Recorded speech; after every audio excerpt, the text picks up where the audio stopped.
Bonjour public, comment vas-tu? C'est moi, Franck Dubosc.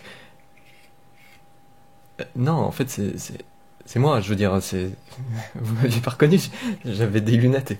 Ouais, d'accord. Bon, super intro du coup. Bonjour à vous et bienvenue dans cette vidéo. Aujourd'hui, on va faire une réaction de trailer parce que c'est magnifique, il faut bien le noter. Je tiens enfin mes promesses. Et oui, c'est ce que j'avais dit lors de ma vidéo précédente qui parlait de vice versa. Et vice versa. Et vice versa. Pas celui-là. Effectivement, j'avais dit que je ferais une réaction de trailer et donc... Vous avez lu le titre, c'est effectivement le film de DreamWorks, Le Robot Sauvage.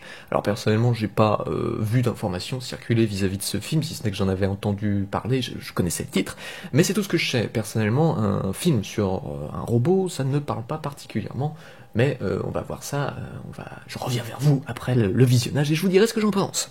C'est parti.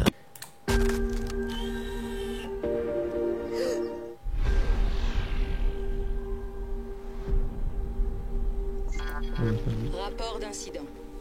À 3h00, un lot de robots Universal Dynamics a été perdu en mer dans un typhon. Les chances de pouvoir les récupérer sont faibles.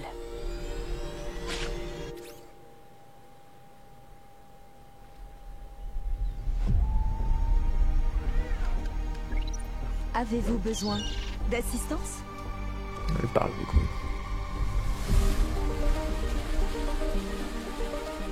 Agression détectée.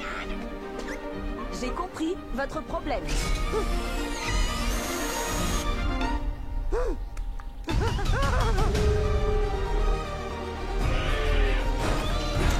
Analyse linguistique. Tu dois piger comment ça fonctionne sur cette île.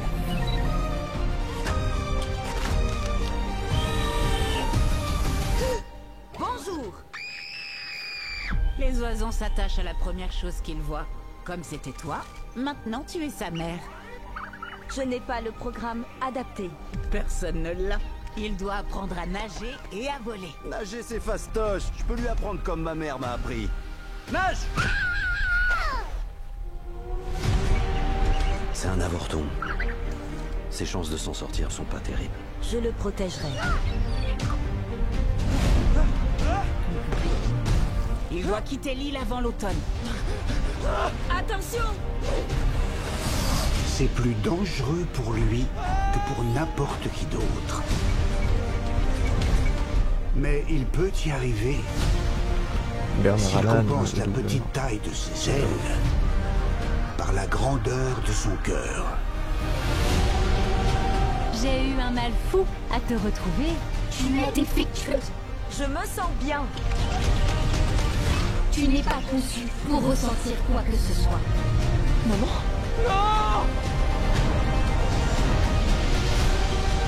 Parfois, pour survivre, il faut outrepasser ce pourquoi on est programmé. Je vous protégerai tous. Tu as reçu l'ordre de rentrer chez toi. Je suis déjà chez moi. Je suis un robot sauvage.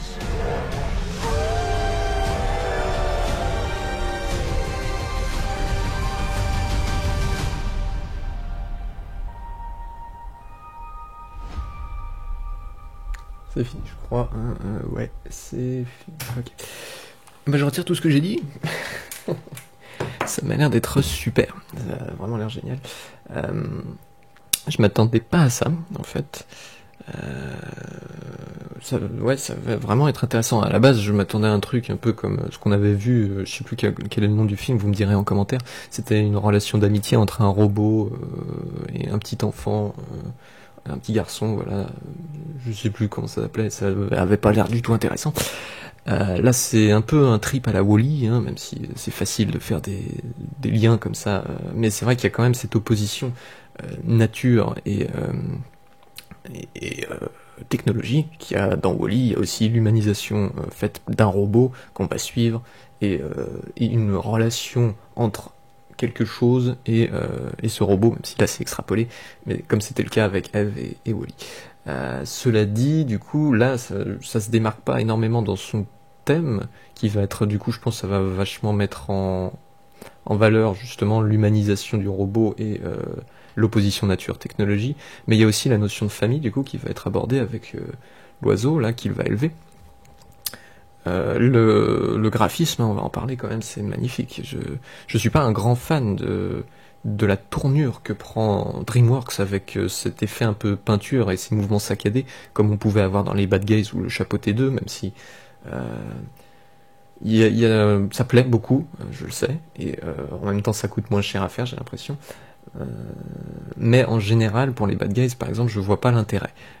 Mais par contre, là, je trouve que ce décor en style un peu peinture, comme il y avait dans le Chapeau T2, justement, c'est magnifique, ça offre des palettes de couleurs assez incroyables, et ça donne un côté onirique qui est rarement atteint en fait, les films d'animation se permettent rarement ce genre de choses, puisqu'on essaye de plus en plus, et c'est normal, de se rapprocher d'un réalisme qu'on pourrait voir dans la vie de tous les jours, du coup.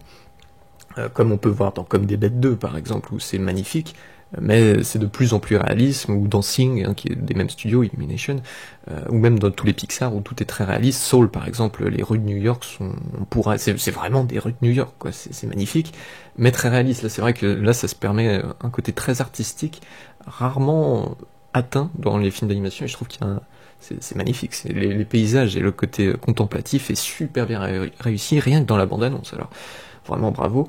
Le design du robot est super sympa. Il y aura aussi du coup des robots méchants qui vont essayer de la faire revenir, puisqu'il y a le fait qu'on considère qu'elle est défectueuse parce qu'elle va s'attacher à la nature qui elle-même va essayer de protéger ce robot, du moins c'est ce qu'on en voit, hein, je veux dire. Les thèmes ont l'air très forts, je trouve. La façon dont on aborde la famille est vraiment sympa, j'aime bien le fait que ce soit élevé un oiseau. Ça me fait penser au court-métrage avec le renard, là, le fennec, qui élevait un oiseau et qui lui apprenait à voler de ses propres ailes. L'allégorie de voler de ses propres ailes, c'est très sympa, je trouve, à faire vraiment avec un oiseau, hein, puisqu'on peut se le permettre dans les films d'animation.